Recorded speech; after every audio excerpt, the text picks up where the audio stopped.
There we go.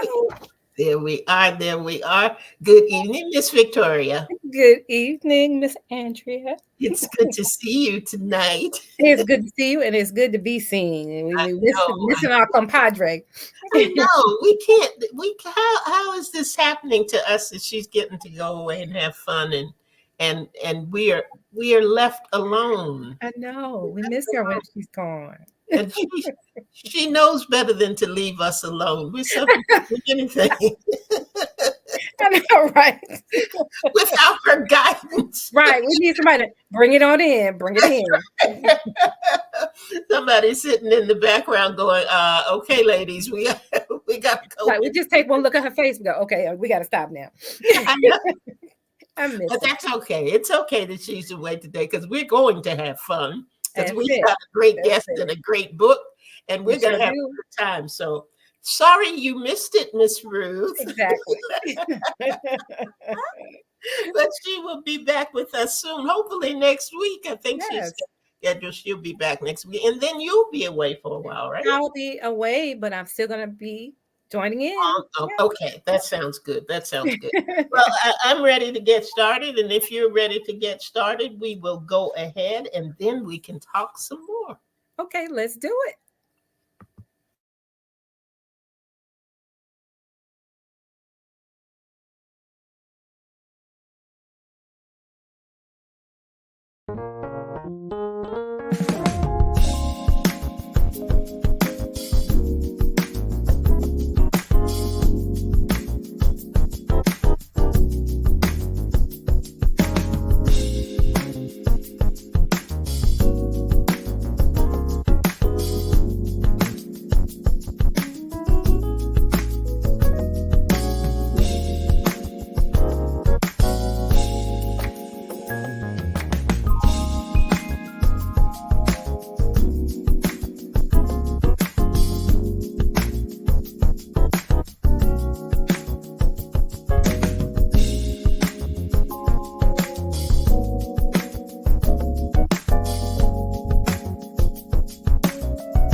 Good evening, good evening, good evening, and welcome everyone to Authors Up. This is our favorite place to be. I always like to say it's our favorite place Yes, to be on because it is. because you're absolutely right. Absolutely is. It really is. It really is. And I'm glad to be here. And I'm glad that Victoria is here.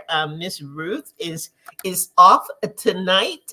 She is somewhere doing something fun, I hope. I think Yeah, she is. I think she is. And but she has left the reins to us to take care of Authors Up tonight. And I said I was going to say something very profound and say, this is where you come, where we unveil the mysteries of writing and the writing process. Oh, I love Sounds that. good. That sounds good. But That we've got a does. great guest, and what we're going to do is just chat. That's what we do best, and that's what Yes. we're going to do tonight. So we are looking forward to you meeting her. We met her this evening, and we've read her book, and it is great. It Yes. is great, and I'm glad that we had an opportunity to meet her, to chat with her a little bit, and I am sure that you are going to enjoy her tonight. Good evening, Naikayeta. Thank you for joining us. Thank you for being here as always. And Victoria, let's get started like we usually do, and let's talk about our week in review. You All are right. free to go first. Oh, I did. Okay. Okay, that's fine then. I will go first. Let me tell you, I didn't have much excitement. It's nothing major happened, but I did something for myself this week, and you're Yay! going to laugh. So already get yourself together. Oh, Go ahead. Go ahead. okay. I was able to use the benefit at my job. We have like a wellness benefit. Like if you get a certain amount of money, if you show them that you had a checkup, I had my A1C done or a mammogram, whatever the case may be. Well, this is our open season for our benefits for the next year.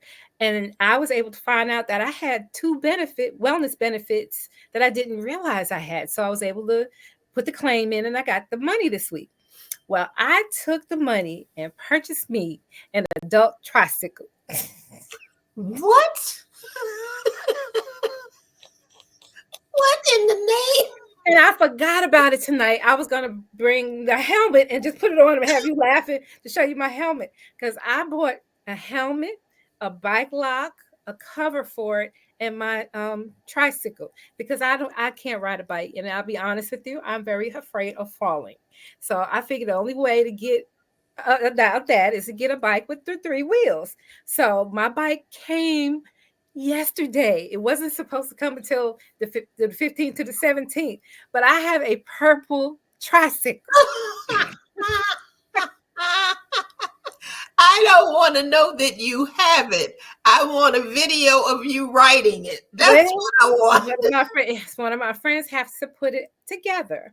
But I said, I don't walk very well at this point in my life, and I am not able to go to the pool like I would like. I need some kind of form of exercise, and I really think I could ride the bike, so I can ride it around my cul-de-sac. And I got a helmet and everything. I'm ready. It is purple. It matches the bike. I cannot wait. When I I'm tell so you I excited. cannot wait, I You cannot see my thick self on the tricycle, right? But I said, since it was a wellness, I got the I wellness think money, that's I great. would do something wellness. And I wanted this bike for a while. So I got my tricycle. I shouldn't say it like that, right? I have a bike. I have a bike with three wheels. And it got a basket in the back. I didn't know they had such an animal. I got it on Amazon. I did not know they. Where did you go on Amazon and find it? I got it from Amazon. Uh-huh. Yeah. Somebody just has to put it together for me, and I'll be able to ride my bike. Okay, Uh, now what's you know how we are with saying we're going to do things, and time just gets away from us. So no, my not with this. question is, Not what's with your this. target date to have your bike put together and take your first ride? Well, I got to first find somebody and I'm leaving Tuesday for Tennessee, and I'll be gone for 10 days. So hopefully I can find somebody who can put it together when I come back. And I have a friend who may come to town. He said he could put it together. And if he does, he'll just come over to girls or let him come and do it. So if that's the case, I just don't know when it's going to be done, but I got my bike and I'm so excited. I really am excited. Well, the next week in review, we're going to ask for progress On my bike. on, on your bike journey. Yes. So I'm really excited about that. So that was my week, just trying to put some things in place that I could do some more things to take care of me. And it's right along the lines with our book tonight. And Yes, yeah, that was my week. So what was your week like? it wasn't nearly as exciting. I didn't buy any toys. Well, maybe you should. I didn't do it. I didn't do anything for health and wellness. Nah, I didn't do any of that. Did you believe it? I can't believe I did it, but I did. I think that's amazing. I think it's great. I That's think it right. is great. I am still dedicated to my physical therapy journey. Okay. Although I am not going out to the therapist, I am doing it at home. Uh, Okay. and I really, really, really, really am finding out that I have to almost set my alarm Okay. to move, so that I can get up from the computer, because that is really causing me a problem. Okay. My house journey is just about over. Uh, Good. Good to hear this that. week, there will be another contractor coming in, ran into some glitches, Okay. but hopefully that will be working all right. And I wish everybody that listened to us lived in the North Carolina area, because we were blessed. We were blessed with carrots. Oh, really? We were blessed with carrots. And that sounds so nice, and so, just giving. We're, coming into Thanksgiving and all. but the bag is a 50-pound bag. What?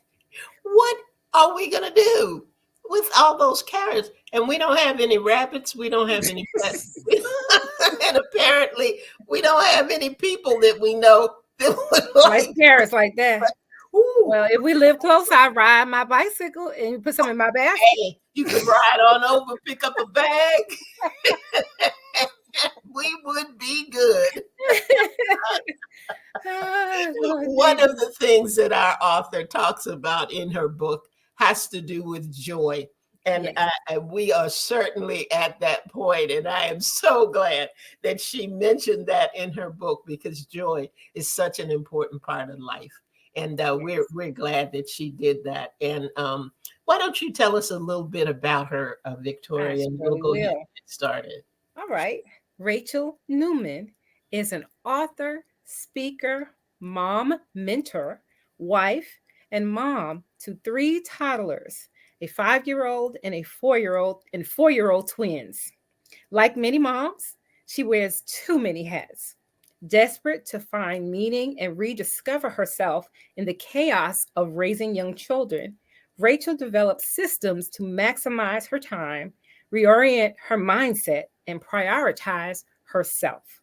She shares these strategies in her best selling book, Mom Me, and is building a community of support for other moms so they too can find joy in young motherhood. Rachel is an avid Texas Tech football fan, distance runner, and coffee fanatic. And after that intro, I'm telling you, you guys hold on a few minutes right after the break. We'll be right back so you can meet Rachel yourself and we can talk about her book, Mom Me.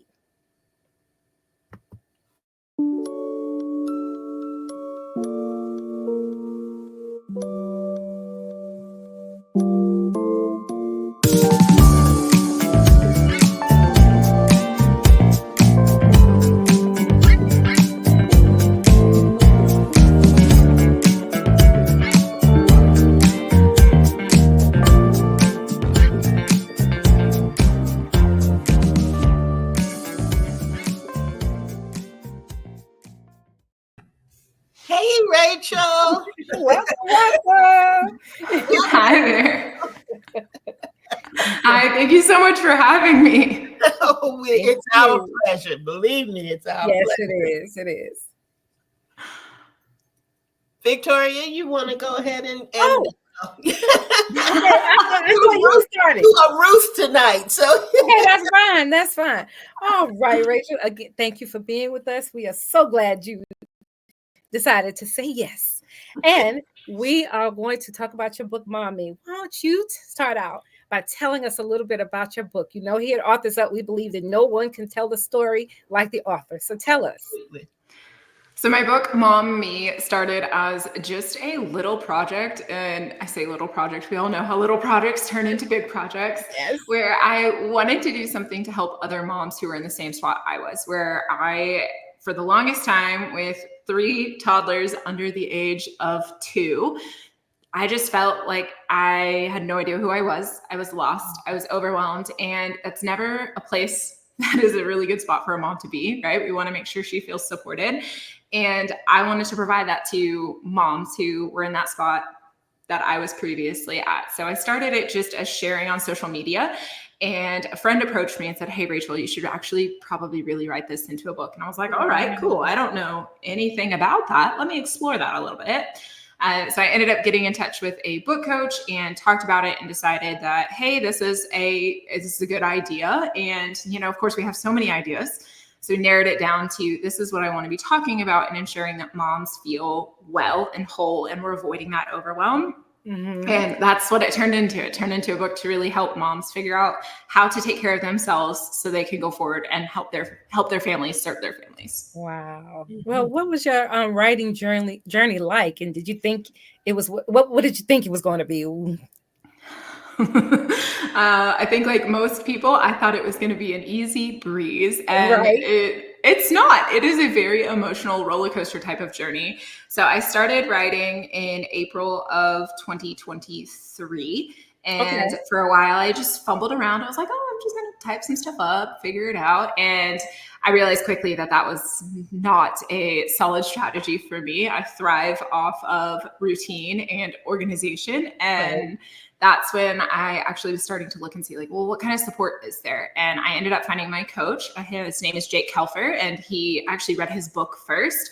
And it's called Big Idea to Bestseller. And it lined out exactly how to write a book like this, where you're looking at, of course, nonfiction here, sharing your story. Right. And so anyway, I got with him. It is a very, very good, but it's also a quick read, which I think is important. Okay. And he lines out the process. I started working with him, and so I started writing pretty much end of April, and my first rough draft was finished by June 20th. Oh, wow. So a very short 6-week process. And that was the easy part. I say that. That was the easy part. From there, editing was a little bit of a challenge, because I think for all of us, we have this idea of what we want it to look like. And then when we get into it, we're like, oh, that might not need to be in here. Or like this wording is interesting. And other people come and look at your ideas and you're like, okay, is it good? Do they like this? Is this something that's going to resonate with other people? So that process was nerve-wracking for somebody who likes to be in control, but again, very, very quick and smooth. And then we came to cover design, and let me tell you.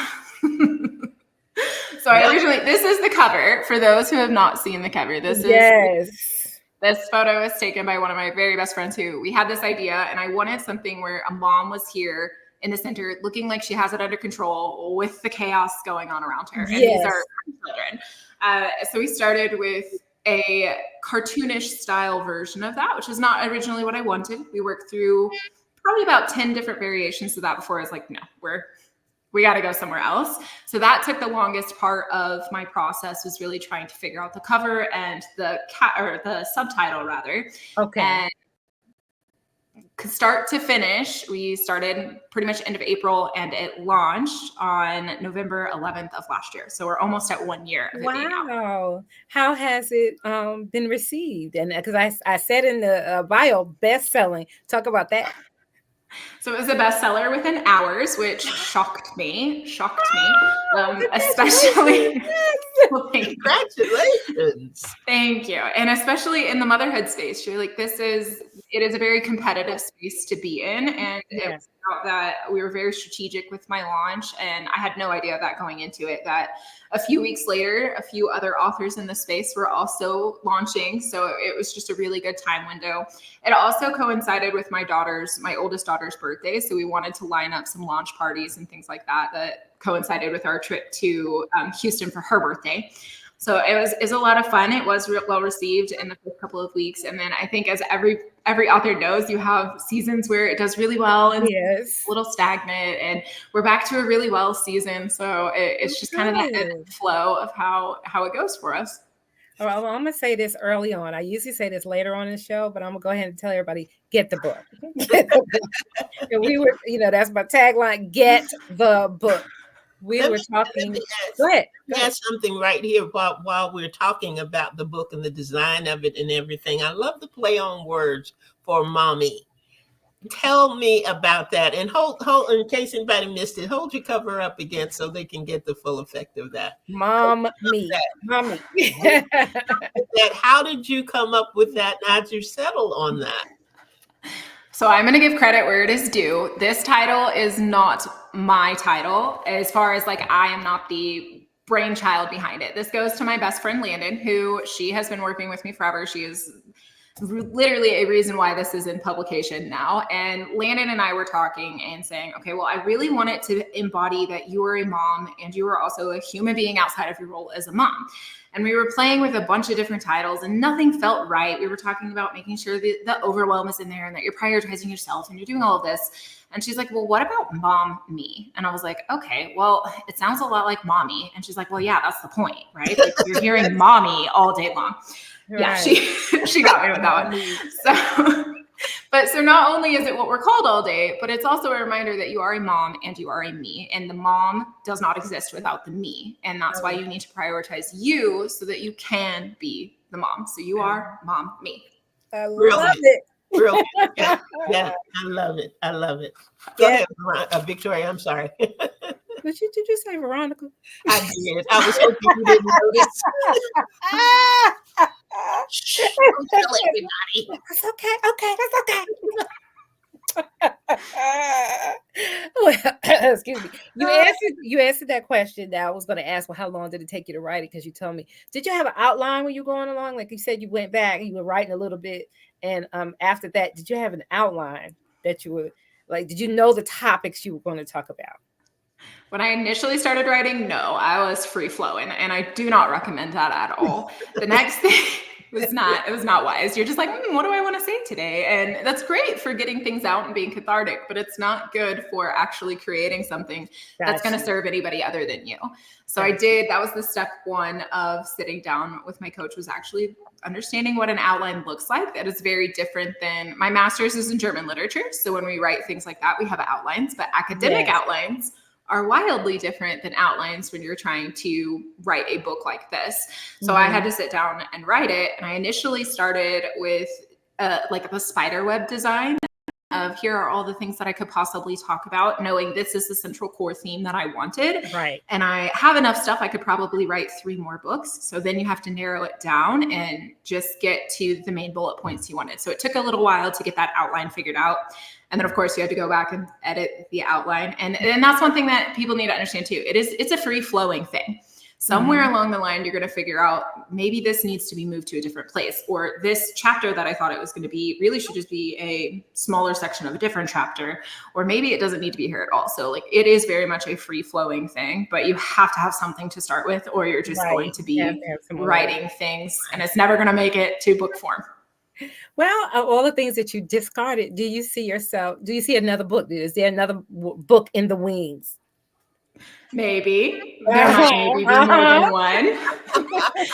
There are. I do think a couple of the chapters I discarded were ones that, just since you ladies have read my story, you know that there are some things in here that are maybe go a little bit deeper than somebody other than me needs to know regarding, just my personal experiences with family situations, some 2020 experiences that I don't think will ever see the light of day outside of my computer. And I think that is good, because sometimes you need to write something for you and no one else really is going to benefit from that. So I tried to always stay focused on this of, okay, is this for me, or is this going to help somebody else who is going to be receiving this message? And I think keeping that focus on the impact that you're trying to have reins in some of those wild hairs you get about what you want to write. But yes, there are definitely some things down the line of maybe some twin moms or moms of multiples need some specific things. There is another fun play on words, or play on a popular TV show, Bluey, that I may be working on as well come 2025. All right. Did you do any writing before this? And then tell us your background. They'll find out in the book, but what is your background, and did you write before this book? My background is actually in education. So I taught German for 10 years at both the high school and collegiate level. I do have an experience in writing, however, not in formal publications. So my master's is in German literature and applied linguistics. So I focus a lot on how we acquire language, how we acquire a second language, and then of course, perfecting our writing within that. So my writing background, well, I've done a lot of the research. I have written very large essays, but I have not tackled something that is in this realm. And I always thought I would write a book. I never honestly thought it would be this style of book. I was always one of those people that loved fantasy books and literature of that variety. So I was like, oh, maybe I'll do that. That's not my style. And that's not my gift. I will enjoy those books and write other stuff. Well, we found out also, and talking with you before, that you also had a journal. So could you show us that part too? There's a journal to go along with the book. Yay! There is a journal, and it's the Joyful Mommy Journal. So it takes a few things from one of the chapters in here about my daily journaling that I like to do, that I do find to be extremely helpful, and outlines it. I'll just give you a little sneak peek in here in a little daily format where you have like a morning and an evening. Good. And it's wonderful. It's there for y'all. It is available on Amazon, and you can also do like a bundle of them from my website if you want to get them that way. All right. Well, we get that information from you. I'm going to turn you over to Andrea now. I think that's all I have right now. Well, jump right in if you figure out you have something else. Okay. Feel free. Thank you. Veronica will do that. I'll never live it down, Rachel. Help me, help me. Y'all are so fun. What is funny that somebody else had called me Veronica on the show, and so that's like my little other name, Veronica. Your alter ego. I love it. Yes. Well, Rachel, before I ask you to do something we talked about before the show, because we do want you to read a little bit from your book tonight, but I have one word: how. How in the world did you manage with toddlers, all the other hats that moms wear, to do this book? I don't, sometimes people, and you talked about schedules and routines and things like that in your book. Did you schedule a time to work, to write, and were you able to stick with that? Or did you just make the decision when things are quiet, whenever that may be, morning, noon, evening, whatever, I'm going to sit down and try to do this. How did you make that work and not become frustrated if time went by and you weren't able, to write the way that you thought you would? Talk about that for us. It's a combination of all of the things. And I love that we're talking about this, because I think this is an issue that faces a lot of moms, where we have so many things that we want to do, and then we feel pigeonholed that we're never going to get them done. And part of that is how we steward our time. And I like that phrase of how we steward our time. We're all working with the exact same amount of time. The question is, what do you want to do with your time? What are you trying to achieve? And are your actions aligning with those priorities?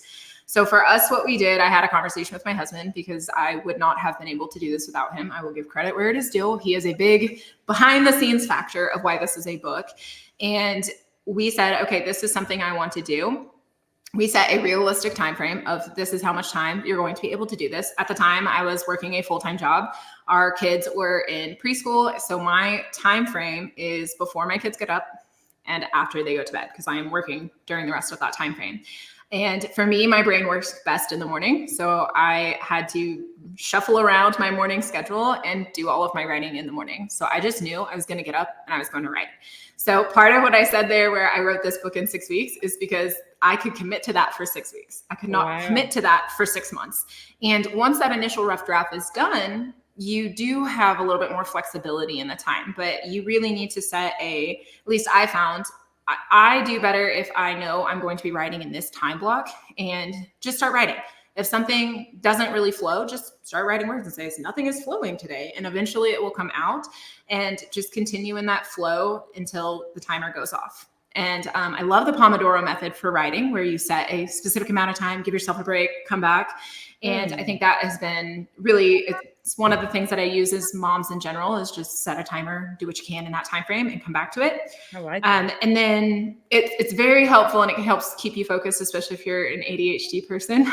We have quite a few of those in our house, where we're learning to manage that. And then when it came to the editing process, I tried to do the same thing, but the kids were a little bit older. We were in summer, so I had to kind of shift it. And I did a little bit more of that during quiet time. So I always try to pick a time where the kids are relatively well wrangled, I would say, where I have just a little bit of time, or I would have to communicate with my husband to be like, hey, I need an hour block here. I'd go right at the coffee shop, and he would wrangle the children. And then we would just kind of make it work like that. That's good. Awesome. Awesome. So what are you going to read to us tonight? So I decided to pick an excerpt out of chapter 1, which we're going to modify some language here to be a little bit cleaner. Can I show the page if I'm not saying the words? Is that acceptable? Chapter 1 is one that I think every parent needs to know, that this S word is hard and you are not alone. And I do honestly think, like we were talking about before, this is true for everyone. For everyone in any situation, that life is hard sometimes and you're not alone. So I'm just going to read the first little bit of that, and then you guys kind of have a little teaser of what to expect here. And to start, I do have these beautiful Newmanisms at the front. So Newmanisms are phrases that we use in our house that I'm sure many people can relate to. And this very first one is shouted very loud, but I won't do that to you. It's butt wipe. I need a butt wipe. And every family has a loud and proud call for mom and dad to come help in the bathroom. This is ours. We literally used it about an hour ago. Just so you're up to speed here. It doesn't stop. But there are 3 things every mom needs to hear regularly. This shenanigans is hard. You are not alone, and you are doing a good job. Internalize and believe those 3 things. Once you do, your life as a parent will improve. In American society, we focus so much on being positive that at times this positivity is downright toxic. This certainly extends to how we discuss pregnancy, postpartum, and parenting. The focus of this optimism is entirely on the positive changes that occur when you have children. And like anything else that makes people uncomfortable, we shove the challenging elements down. Mm-hmm. I remember when I was pregnant with my first child, I was given the sunshine and rainbows speech about how wonderful being a parent is and how it's the best thing I'll ever do. While that's definitely true, it's also not the whole picture. You know those magic painting activities for children, the ones where you just add water and the color appears on the page. The painting is initially just black and white, and once you start painting, you begin to see the real colors of the picture. I think it's fair to say parenting is very similar. You have this expectation of what it will be like, and then once you're in it, you begin to see the real picture. When we see parenting from just the black and white pre-paint perspective, we miss the beauty of the color perspective. We miss the funny moments, the pull your hair out crazy moments, the moments that make you question your life choices. You know, the moments that make up the vast majority of the daily parenting experience. Ignoring the difficulties surrounding child rearing is a disservice to women and to those newborn children and to marriages, to the whole darn family unit. It's the 21st century. Let's leave all the 1950s ways of thinking where it belongs and bring light to what parenting actually looks like. And then I'm going to skip and give just a little last bit here. So I share a big part of what it looks like when you don't get some positive encouragement. So I'm going to share a part here that I believe we should be throwing, you're doing a good job, around like confetti. Whenever I see another mom with her kids losing it, I always make a point to tell her that she's doing a great job, because she absolutely is, and she should be reminded of that. These 3 truths, that this is hard, you are not alone, and you're doing a great job, are the foundational components of finding joy in raising young children. Write them down, put them next to your mirror, read them daily. And don't believe me yet, that's okay. Keep going, and we'll see why these are true. That's it. Love it. Absolutely love it. Absolutely love it. And there is a powerful statement that you make in there. And when I read it the first time, I thought, whoa, I never really looked at it that way. And that is the fact that positivity can be toxic. Wow. And because we are always, focus on the positive, focus on the positive, focus on the positive, but sometimes it does put us at that place that if we're not reaching that goal or reaching that mark or hitting that meter, then we're beating ourselves up, and we're just at a place where we are not feeling that simple affirmation that says you're doing a good job. Wherever you are in the process, you're doing a good job. You're doing a good job. And I love that. I love that. Talk a little bit about this circle. You talked about how important it is to have a support system and have a circle and have the right circle. Right. But you also have some clues in there about what to look for in order to know that you've got the right circle. Right. You kick somebody out or let somebody in, whichever way it goes. But talk a little bit about the things that you need to look for and be mindful of when you're establishing that circle. Definitely. And I want to preface this with, this is an example. This is not something I would go publishing and announcing out loud to the people that are or are not in your circles. I did get a little bit of pushback on that one. And again, I tried to be respectful when I was writing it. So just kind of bear that in mind. This is an internal process. But your circles of support, I believe that everybody has 4 layers of your circles. You have your core people. These are your ride or die people who are always going to be here. This is usually the smallest group of people that you would trust with anything. Like for me, this is the people that I trust unquestionably with my children. I can leave them with you 100%. I know that you will follow any instructions that I give you. I have a child who's asthmatic. He needs to have his things specifically for that. I trust that I have given you the instructions and you can do that. There are 5 people in that circle. My husband is part of that. Right. The next circle is kind of like our inner circle. And this is going to be more of our close-knit people. Maybe if they are not in the immediate circle for whatever reason, maybe they don't live super close, or just by circumstance, we don't see them as often, but they're still people that we know we can trust and we are very much around them, right? Usually our family and close friends are going to be in this circle. Moms groups can kind of fall sort of here. Sometimes they're also in that like middle outer ring, since there are 4 rings. That's usually where I would put our core groups of people that we associate with, like our social circles, moms groups, kids activity groups, other people support things that you have for yourself, like my running club and different things that support me and our family, but not necessarily like day to day with my kids. Sometimes I would put like childcare providers here if you're at like a bigger preschool. Some people, again, you can kind of just put them wherever you have that relationship with them. For a while, we did have a close relationship with our speech therapist who was working with both of my twins for a while. So for a while, she was in that because we see her often, we trust her, you know, that kind of relationship. And then the furthest out is going to be kind of everybody else, right? The people that are there, but not really overly involved. And that's where, again, I say like, it varies widely based on what your experiences are and how comfortable you are with your people. The things that I would look for above everything else is who can you trust to be alone with your children, to know that they are following what rules you have for your family and what wishes you have for that. Like if there is a food allergy, are they going to be mindful of that food allergy and watching out for your children and those things?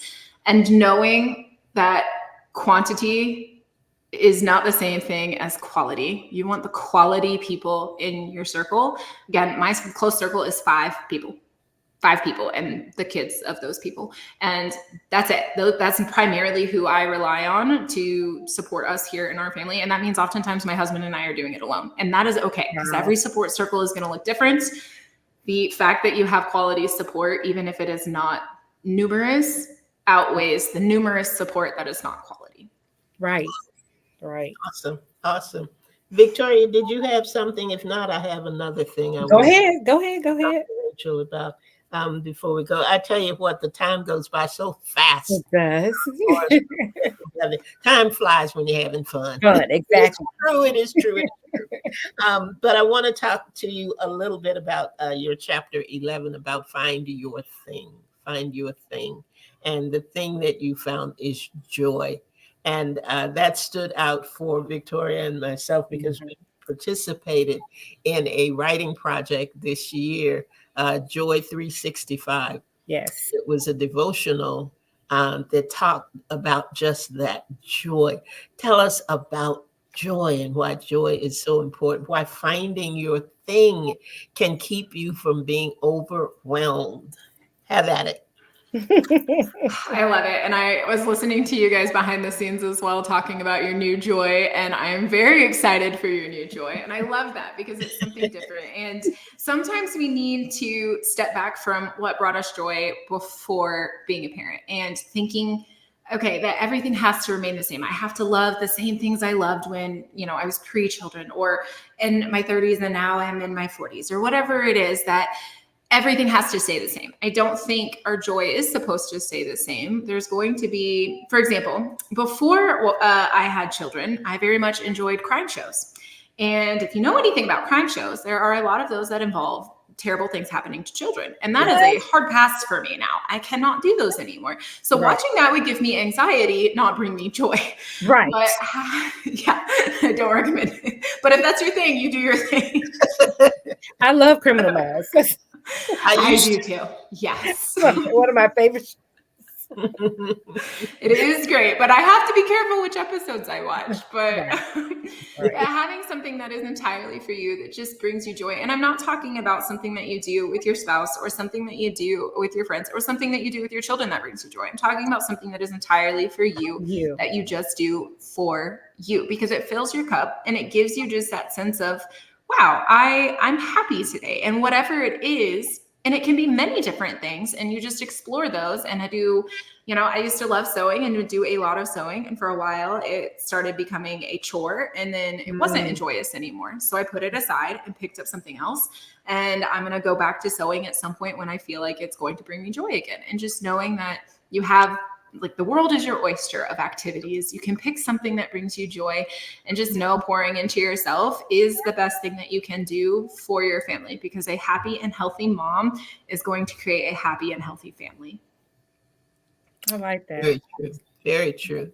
And I think I was going to say just quickly that I think your book even transcends parenting. I think your book gets the core of us as humans. And I think anybody can find something in your book that would apply to them about how you should take care of yourself and prioritize yourself. Find things that give you joy. You know, I'm not the hands-on mom that I used to be, you know, because my eyes are teenagers and young adults now, but I still could identify with your book, still about taking care of self. And I just loved it. I loved your book. Get the book, everybody, get the book. That's all I wanted to say. And you have a question to ask, Rachel, don't you? How can we get in touch with you if if anyone out there would like to get in touch with you, and where could they get the book?